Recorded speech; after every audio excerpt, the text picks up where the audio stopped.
1941년 12월 7일 태평양 상공에 일본 항공모함에서 발진한 일본 전투기 350세대가 진주만을 향해서 벌떼와 같이 쏜살같이 달려갔습니다. 위기 상황입니다. 진주만 공격 1시간 전의 일입니다. 이 상황이 미군 레이더망에 포착이 되었습니다. 미군 레이더망 그 스크린에 새카만 물체가 까맣게 이 스크린을 뒤덮고 있었습니다. 비상사태입니다. 적각 상부에 보고했습니다. 1시간이면 대처할 수 있는 충분한 시간적 여유가 있었습니다. 그런데 이게 웬일입니까? 긴급사항을 보고받은 장교 한 사람이 무관심했습니다.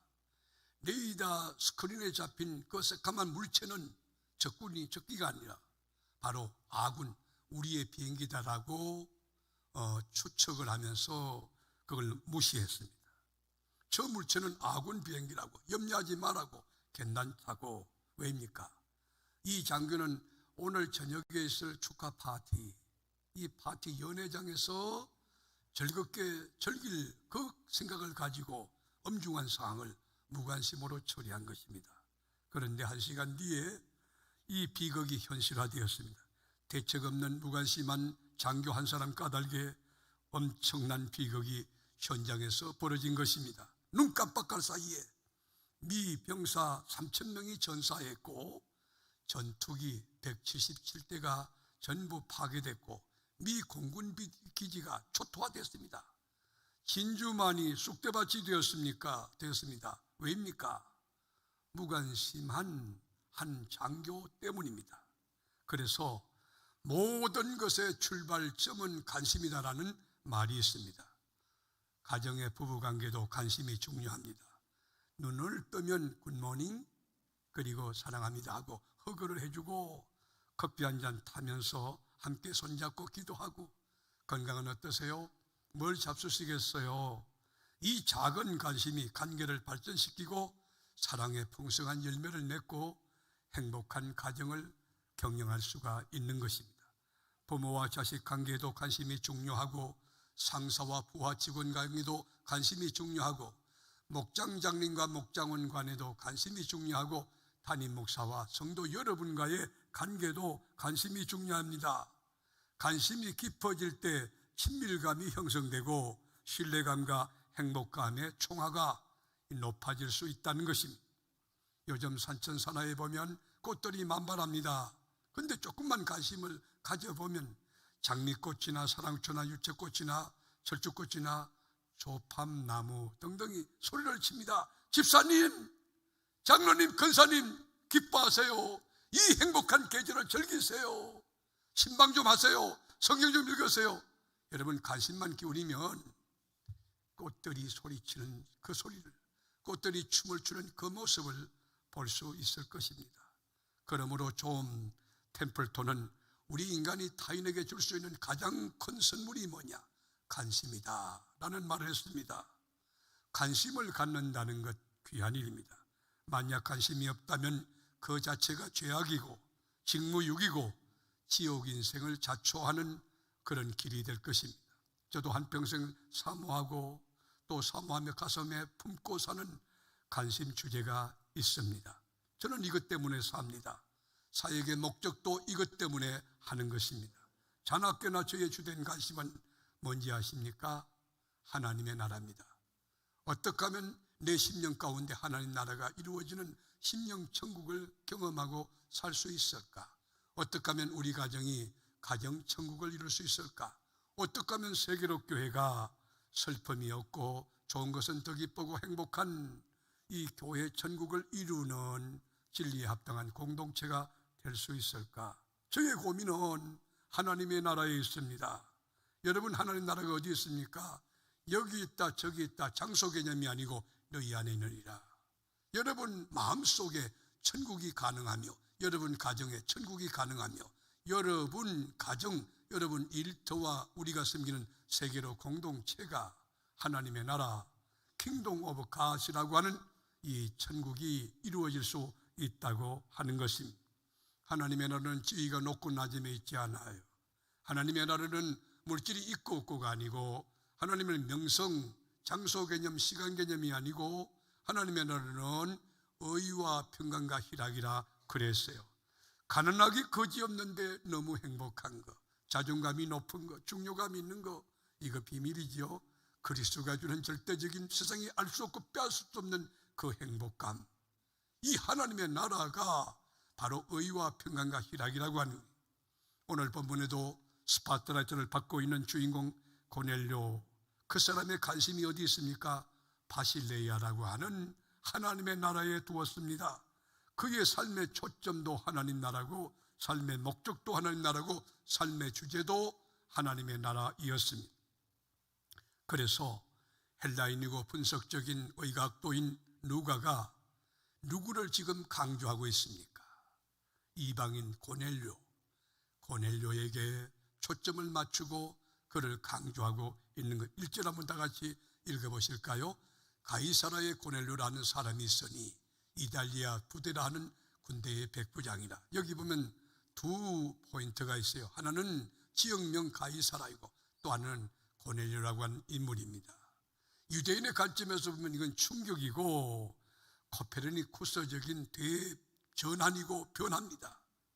유대인만 구원받는 줄 알았더니 의사였던 누가는 하나님의 성령의 역사로 어떻게 교회가 태동되고 교회가 확장돼 가는가, 교회의 성장사, 하나님의 구속사를 그려주고 있는 것입니다.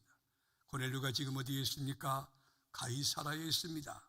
가이사라는 지중해 연안 도시로서 예루살렘에서 서북쪽으로 104km 정도 떨어진 지점에 위치하고 있습니다.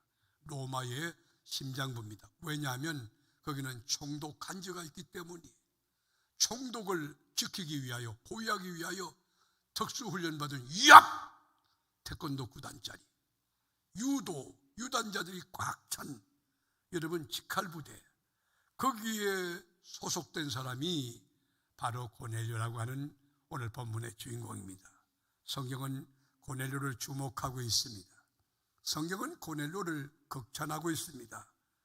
성경은 고넬료를 강조합니다. 그 이유가 뭘까요? 지위가 높아서일까요? 아니면 BC 82년경에 10,000명의 노예를 해방시킨 위대한 조상 고넬료 슐라의 후손이었기 때문입니까? 아니면 장교였기에 사관학교 수석 입학하고 수석 졸업한 스마트한 머리, 화려한 스펙 때문입니까? 그렇지 않아요. 성경이 이 고넬료 가정을 강조하는 이유, 고넬료에게 스파트라이트를 비추고 있는 이유, 이 고넬료를 극찬하는 이유는 하나님이 주신 거룩한 가정을 하나님의 매뉴얼대로, 하나님의 법칙대로 잘 경영하고 관리하여 건강한 가정을 세웠기 때문인 것입니다. 묻습니다. 고넬료 가정의 특징이 뭡니까? 무엇이 고넬료 가정의 차별하며 독특함이며 탁월함이 된다고 성경은 주장하고 있습니까? 먼저는 고넬료 가정은 경건한 가정이었어요. 경건이 뭐예요? 헬라어로 유세베스라고 하는 단어를 쓰는데, 유세베스라는 경건이라는 뜻은 하나님을 두려워하는 거예요. 하나님을 가장 두려워하면서 가장 귀한 그것을 결단하여 드릴 수 있는 그 상태, 그것이 뭐냐? 경건이에요. 쉽게 말하면 하나님 앞에서 살았다는 것입니다. 고넬료는 하나님 앞에서 내가 생각할 때 내 생각이 하나님 보시기에 합당할까? 하나님이 보실 때 내 생각이 온전할까? 말을 할 때도 내 말을 하나님이 기뻐하실까? 아니면 교회 공동체에 덕을 끼칠까? 해를 줄까? 말조차도 조심스럽게 하나님의 통치와 지배를 받는 말을 하기 위하여, 입에 파수꾼을 붙이기 위하여 경건하게 살았다는 것입니다. 그리고 일거수일투족 안고서는 모든 것이 하나님께 합당하도록, 하나님의 기쁨이 되도록 신앙과 삶의 일치, 균형이 됐다고 하는 것입니다. 정말 고넬료는 구별된 삶, 성결된 삶, 거룩한 삶을 사는 사람입니다. 성경의 정은 들어보실까요? 2절에 보면 그가 경건하여, 여기에 밑줄 쳐보실래요? 다 같이 내가 경건하여. 자, 여러분 이름을 대보세요. 시작. 김성기가 경건하여. 온 집안과 더불어 하나님을 경외하며 백성을 많이 구제하고 하나님께 항상 기도하더니 고넬료는 참 그리스도인이었습니다. 포도나무 되는 주님 면에 붙어 있어 이 주님과 교제하고 교통하고 친교하고 연합하여 한 몸을 두고 하나님의 음성을 들을 줄 아는 그런 사람이에요. 비록 이방인이었지만 율법 중에 태어나서 율법의 교육을 받았던 유대인보다 더 경건했고 더 하나님을 경외했고 더 성결했고 더 고결한 삶을 산 사람이 고넬료였다고 하는 것입니다. 여러분 생각해 보실래요? 고넬료가 가정의 가장으로서 얼마나 바르게 주님을 믿고 바른 삶을 살았다면 가장 가까운 험과 티가 보이는 가족들이 그를 신뢰하고 존경하며 감동이 되어서 저 남편은 작은 예수다, 저 아버지는 살아있는 예수야, 늘 웃고 착함과 진실함과 그리고 성결함이 넘치는 저 아버지가 믿는 하나님은 나도 믿어야지. 그래서 나도 믿고 너도 믿고 가족 구성원 전체가 예수 믿는 복음화의 가정이 되었다고 하는 것입니다. 다른 말로 바꾸면 이 고넬료는 수신제가 할 줄 아는 지도자였습니다. 자기를 다스리고 난 뒤에야 가정의 일을 가능하고 교회 일도 가능, 직장 일도 가능한 것이. 여러분이 교회에서 직분을 받으신 분은 혹 여러분 가족들이 모일 때도 영적인 질서를 잘 봐서, 여러분 누가 질서를 여기 가정의 제사장이 누군가를 봐서 예배를 좀 인도하시지요. 아니면 장로 같으면 전체 성경책 가지고 오세요. 같이 친구들끼리 가족끼리 모여도 예배를 드리는 거예요. 세계롭게 장로다운 거지. 근데 정신없이 먹고 놀고 그러면 인간적으로 좋아 보이는데 이런 말도 못하는 이 영적 벙어리가 된다고 하면 이거는 가치 없는 장로일 것이죠. 여러분 여기 고넬료는 경건함이 깊이와 중량과 넓이를 더하여 가족들에게 감동과 감화를 주며 신뢰를 일으키며 다 예수 믿을 만한 그런 인격과 삶을 살았다고 하는 거예요. 세상의 행복의 종류는 다양합니다. 감각적 행복이 있습니다. 만질 때 이 촉감으로 행복을 느낄 수도 있겠죠. 성취적 행복이 있습니다. 어떤 목표를 달성할 때 성취, 업적에 대한 만족도 있을 겁니다. 사랑의 행복도 있습니다. 사랑을 나눌 때의 행복감을 느낄 수 있습니다. 물질적 행복, 돈이 들어올 때 행복할 수도 있습니다. 의미적 행복도 있습니다. 명예적 행복도 있습니다. 무슨 일을 할 때 의미가 있는 거예요. 그것이 너무 행복할 수 있어요. 그러나 여러분, 고넬료 가정은 이런 1차원적인 그런 행복이 아니에요.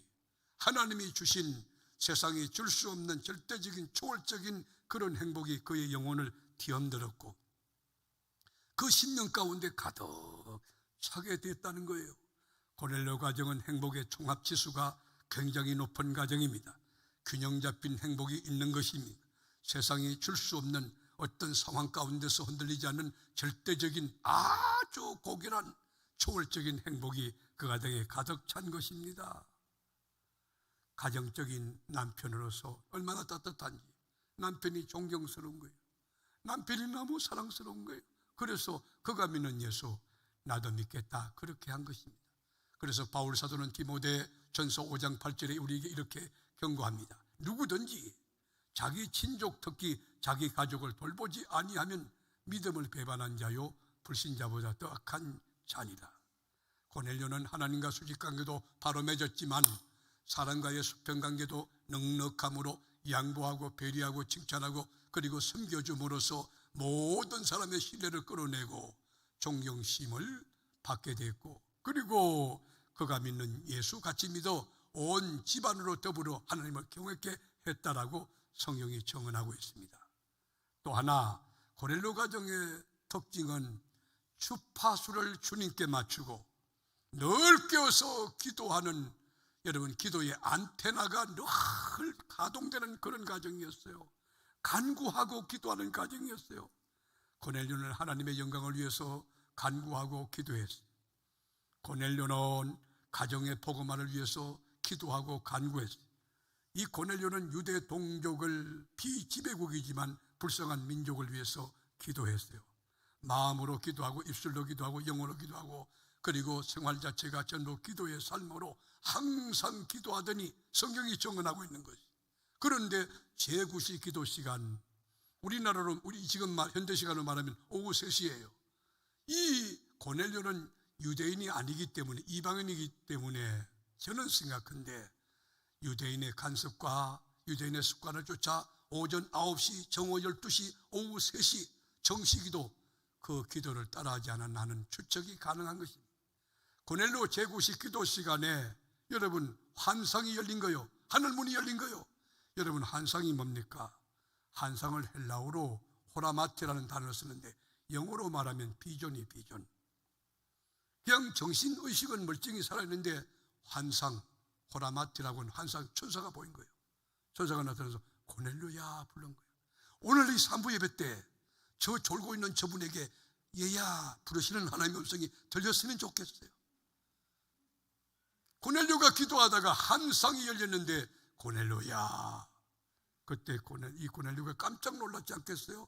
주여 무슨 일입니까? 네 기도와 구제가 상달되었느니라. 이 은혜가 여러분 삶에 기도하는 가운데, 새벽에 기도하는 가운데, 밤에 교회를 출입할 때, 차 안에서, 가정에서 기도할 때 하나님의 음성이 들려지는 응답의 주인공이 되기를 축원하는 거예요. 네 기도와 구제가 상달되었느니라. 상달이 뭡니까? 상달은 아나바이오라고 하는 그 단어를 쓰는데 그거는 하나님의 기쁘게 연락했다 그 말이에요. 기도도 쓰레기가 있어요. 여러분 우리가 씨앗도 죽은 씨앗 아무리 심어봐야 싹이 나지 않아요?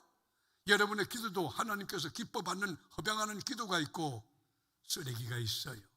정말 주님께 기도하면 하나님이 들으심을 믿으시면 아멘 해보세요. 여러분 무조건 기도한다고 다 듣는 거 아니에요. 아버지 뜻을 구할 때, 하나님의 영광을 구할 때, 주님의 나라를 구할 때 응답하시는 거지.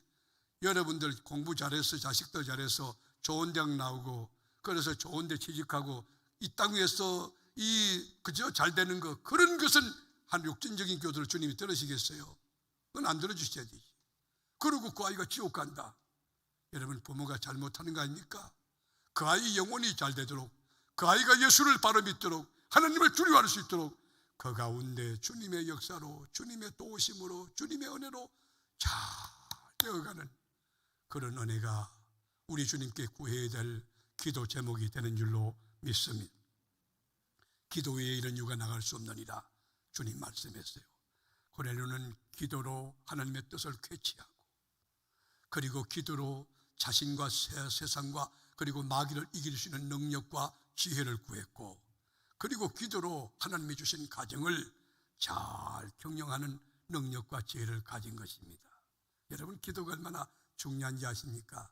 지금 현대 의학에서 한 번 화를 내면 84,000개의 세포가 죽는다고 그럽니다.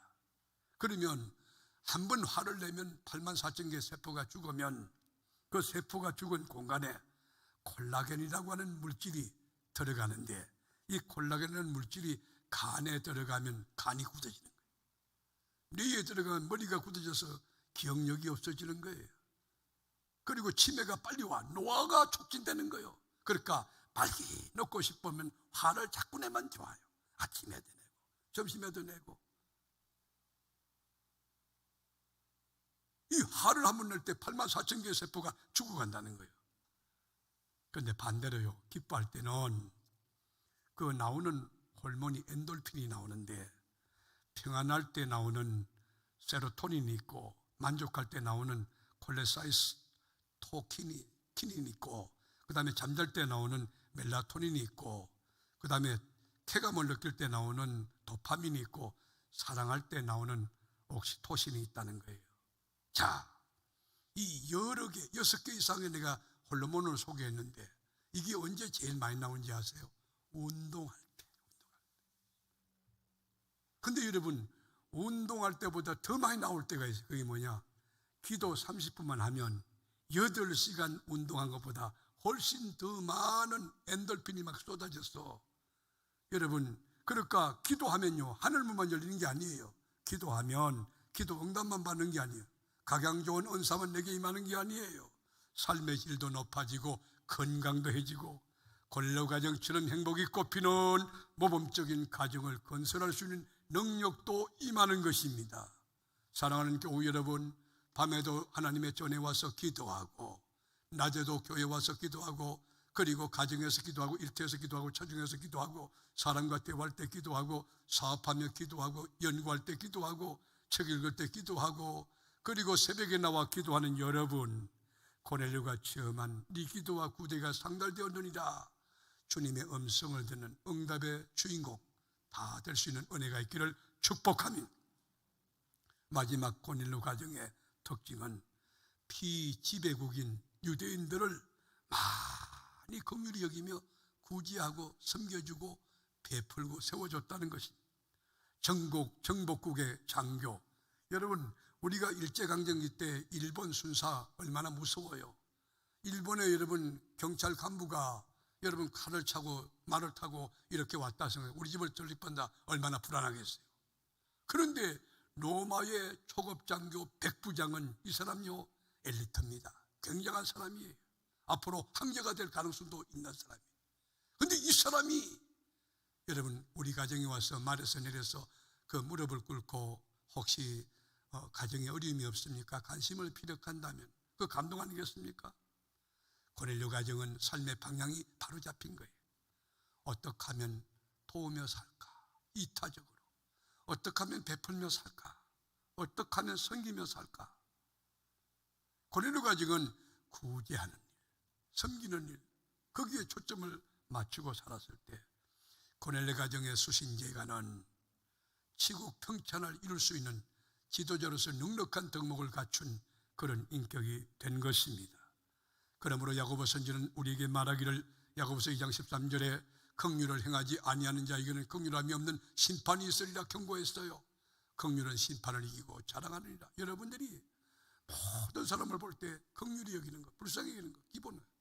저는 요즘에 길거리에서 폐지를 줍는 어른들을 가끔 볼 때가 있는데 그때 마음이 많이 아파요. 며칠 전에도 제가 신방 중에 였는가 우리 박영희 권사님 같이 가실 때 제가 차에서 내려가지고 그 주머니 뒤지니까 아무것도 없는 거예요. 권사님 돈이 있습니까? 돈이 없다는 거예요. 목사님 저분 손에 돈이 있어요.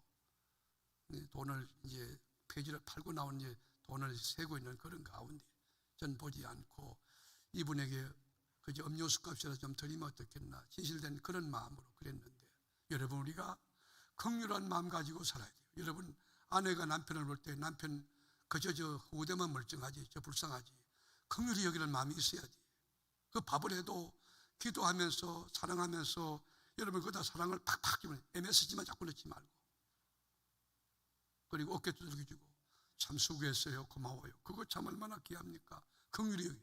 또 남편들은 아내들을 불쌍히, 여러분 그 멀쩡한 처녀들다가 다 늙은 할머니 만들어 놓고 그렇지 않습니까? 눈도 침침해 안경을 끼고 있고 머리도 하얗게 쉬고 있고 허리도 꼬부랑해졌고, 여러분 이 할머니들을 누가 만들었느냐고. 다 우리가 불쌍하잖아. 다 우리가 죄인이잖아. 그렇지 않습니까? 긍휼히 여기는 마음으로 일평생 사는 지혜가 우리에게 있어야 한다는 거예요. 뉴욕의 역대 시장 가운데 가장 존경받는 시장이 나가디아라고 하는 시장, 나가디아라는 시장인데 이 사람이 원래는 판사예요. 뉴욕시의 적결재판부의 판사로 재직을 했는데 어느 날 빵가게에서 빵을 하나 훔쳐먹고 그리고 체포돼 가지고 구속이 된 한 노인이 있는 거예요. 그런데 기소가 붙은 거예요. 그래서 재판을 하는데 노인의 고백을 들어보니 너무 가슴 아픈 게 뭐냐, 노인이 일어나서 허리가 꼬부정한 노인이 제가 너무 고파서 배가 너무 고파 죽을 것 같아서 본능적으로 저도 모르게 빵에 손을 대었습니다. 나는 고백을 하면 눈물 흘리는 거예요. 나가디아 판사가 이 재판합니다. 당신이 행한 행동은 불법입니다. 10불의 벌금형에 처합니다. 그리고는 뿔떡 일어나서 나가디아 이 판사가 주머니를 뒤져서 10불짜리 돈을 끄잡아내면서 제가 벌금을 대신 내겠습니다. 그렇게 내줬어요. 그리고 하는 말이, 이토록 배가 고픈 사람들이 뉴욕 거리를 헤매고 있는데 나는 그동안 판사로서 너무 기름진 음식, 값진 음식 배불리 먹었습니다. 그 죗값으로 벌금을 10불을 내겠습니다 하고 10불을 낸 것입니다. 그리고는 판사가 쓰고 있던 중절모, 판사의 그 중절모가 크거든요. 모자를 딱 벗어주면서 재판정에 계신 여러분도 저처럼 너무 잘 먹은 데 대한 벌금을 자진해서 기쁨으로 내기 원하는 분들은 자진해서 벌금을 내시기 바랍니다. 즉석에서 47불이 굳어졌어요. 그 47불을 손에 꼭 쥐었던 이 라가디아 판사는 노인에게 47불을 쥐어주면서 어르신네 힘을 내세요. 그리고 바르게 살려고 노력하세요. 그러면 웃으면서 그 돈을 건네줬을 때 이 노인이 눈물을 뚜벅뚜벅 흘리면서 재판정을 떠나갔다고 하는 것입니다. 사랑하는 교우 여러분, 오늘 본문의 주인공인 고넬료 가정이 연약한 자, 소외된 자를 돕는 유대 민족을 이 구제하는 일에 앞장섰어요. 그럴 때 하나님이 주신 보상이 뭡니까?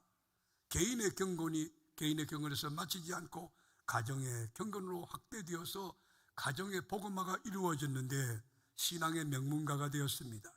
신앙과 삶의 일치를 이루고 얼마나 성결했으면, 얼마나 바로 살았으면, 얼마나 믿음대로 실천했으면 가족들이 전부 감동이 되어 아빠가 믿는 예수 나도 믿어야지, 남편이 믿는 예수 믿어야지.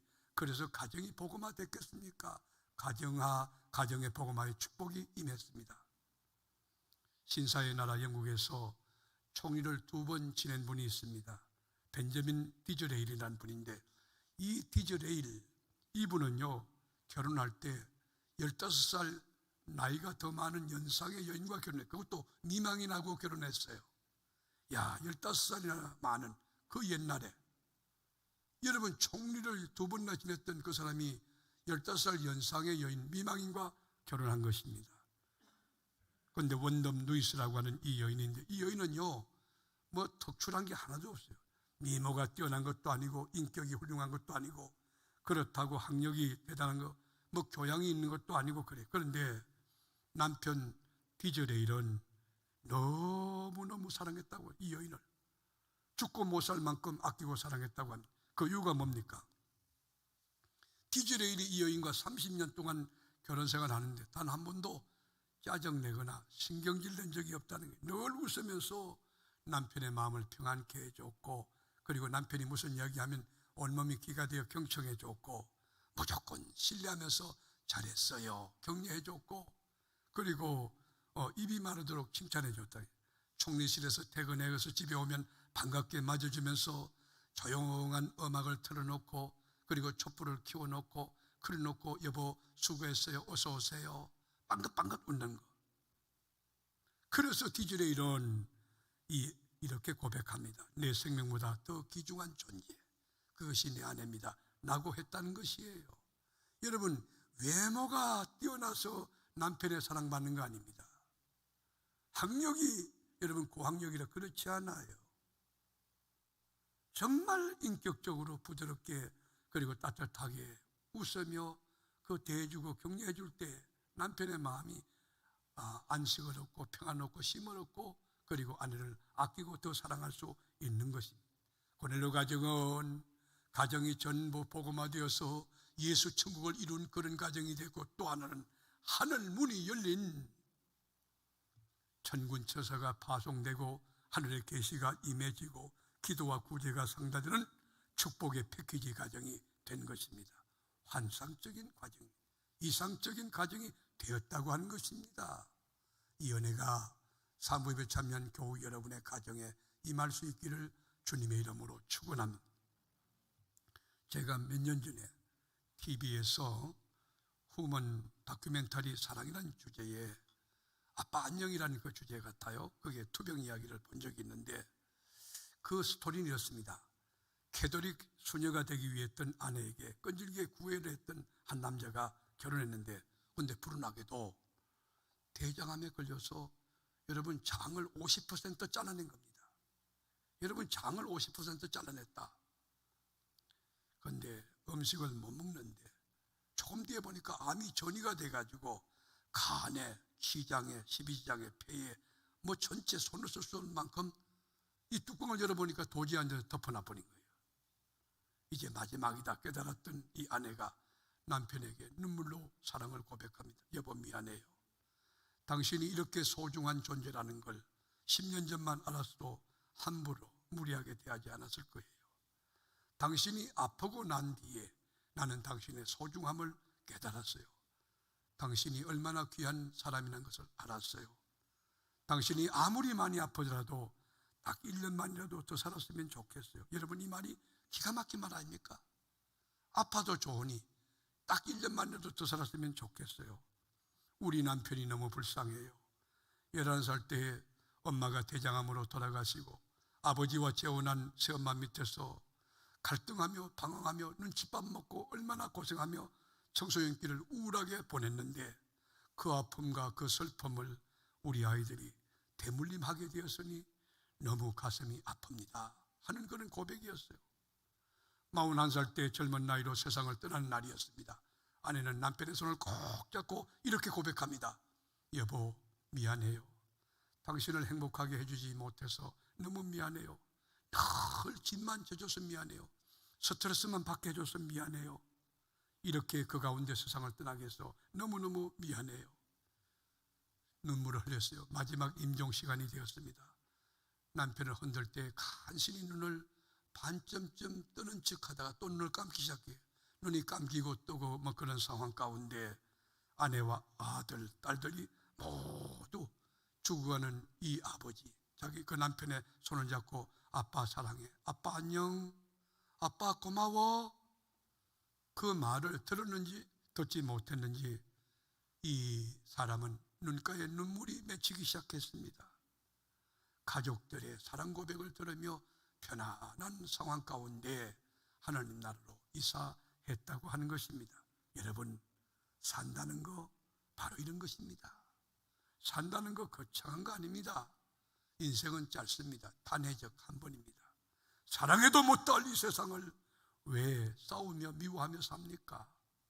이해도 못할 이 세상을 왜 오해하며 삽니까? 격려해도 못할 이 세상 왜 비난하며 삽니까? 톨스토이는 현대를 살아가는 모든 우리 그리스도인들에게 21세기 특별히 IT 산업시대에 이 4차 산업시대에 살아가는 모든 사람들에게 세 가지 질문을 던지고 있어요. 이 세상에서 가장 중요한 사람은 누구인가? 가장 중요한 사람이 누구인가? 이 세상에서 가장 중요한 일은 무엇인가? 이 세상에서 가장 중요한 시간은 언제인가? 해답은 here and now예요. 지금이야, 지금.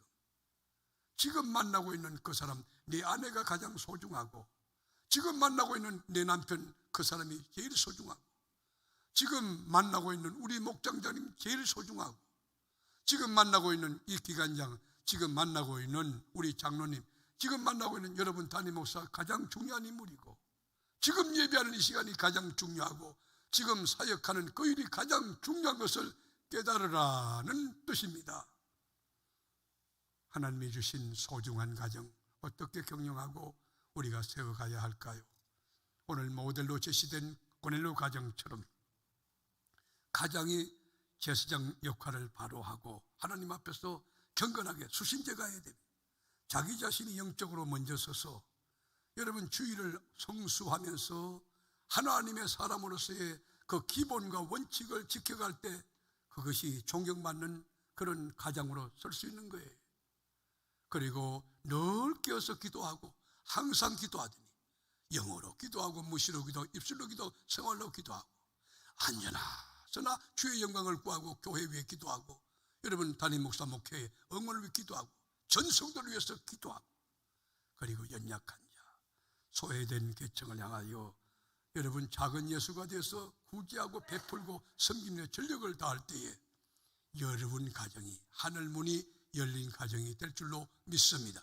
여러분 가정이 전부 복음화되어서 가족들이 전부 주가 주는 기쁨, 진리가 주는 자유, 영생의 소망, 하나님의 사랑으로 가득 찬 초월적인 이 은혜를 만끽하며 순례길을 멋지게 걸어가는 여러분이 다 될 줄로